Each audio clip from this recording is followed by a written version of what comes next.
pala kami pumunta doon sa aming bahay, nagpahinga muna kami ng aking asawa para naman mag-feel fresh ang aming pagmumukha. Kasi haggard na kami doon sa aming ginagawa sa aming bahay.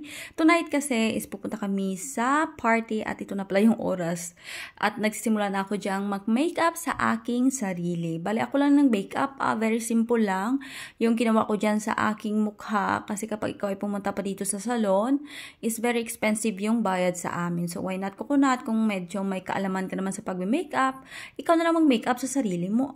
Disclaimer, hindi po ako expert sa pagme-makeup. Kung ano lang yung aking kaalaman sa pagme-makeup, yun lang yung aking ina-apply. At nagtirintas pala ako ng aking buhok para naman curly-curly ako for tonight party. Naglagay na rin ako dyan ng lipstick at ito na yung aking final look.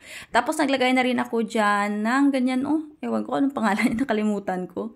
Tapos tinanggal ko na yung aking natirintas na buhok pero hindi talaga ako na-satisfied kasi hindi pala siya curly na curly ba.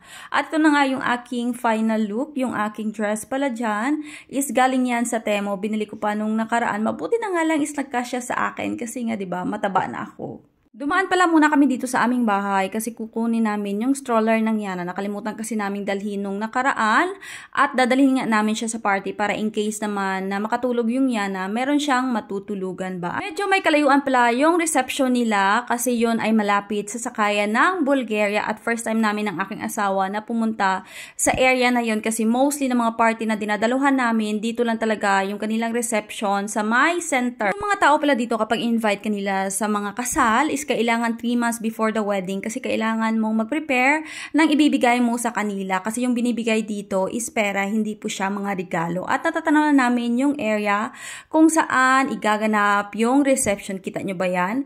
Pero hindi kami makaliko diriho, dapat pupunta pa kami doon at pabalik at nandito na kami sa area ng reception at nakapasok na kami at grabe talaga yung tuwa ng Yana kasi nakakita siya ng place na bago sa kanyang mga mata. At dito pala sa likod ditong reception, meron sila ditong picture area. Kung saan nagpicture-picture, man kami diri nga tatlo. Din niya na naglalakad na yung Yana, bali hinawakan siya ng aking asawa, baka kasi siya madusmo ba.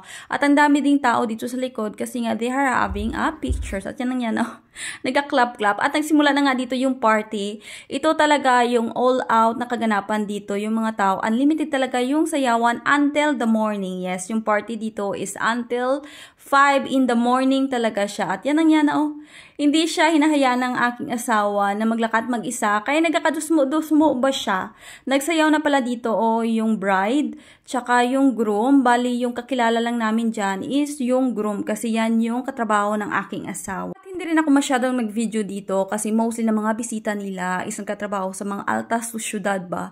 At yan naman yung Yana, bali naikot niya na yung buong area ng reception dahil ayaw nga niyang mapirmi sa kanyang upuan. Gusto niya talagang maglakad na maglakad. So ako yan gina-fix ko ang akon nga buhok kaya na-stress ako. Tingnan nyo naman hindi na siya curly talaga.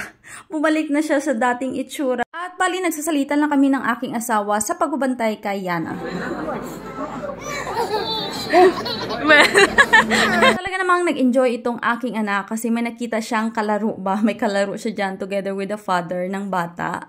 At syempre kapag nanay ka na talaga, kapag nakita mo yung anak mo na super happy, ikaw na nanay, is grabe rin yung tuwa na nafe-feel mo ba? Mostly kapag may party dito, kumukuha talaga sila ng singer, orchestra, or mga banda na katulad nito. Tapos yung mga tao is sumasayaw habang pinapalibutan sila. At yan pala yung Yana, napagod na yan kasi tingnan nyo haggard na yung itsura niya at wala na siyang ipit. And finally, nakauwi na nga kami. Hindi kami nagstay ng matagal doon kasi nga yung Yana napagod na. Tapos hindi siya natulog doon sa kanyang stroller ba.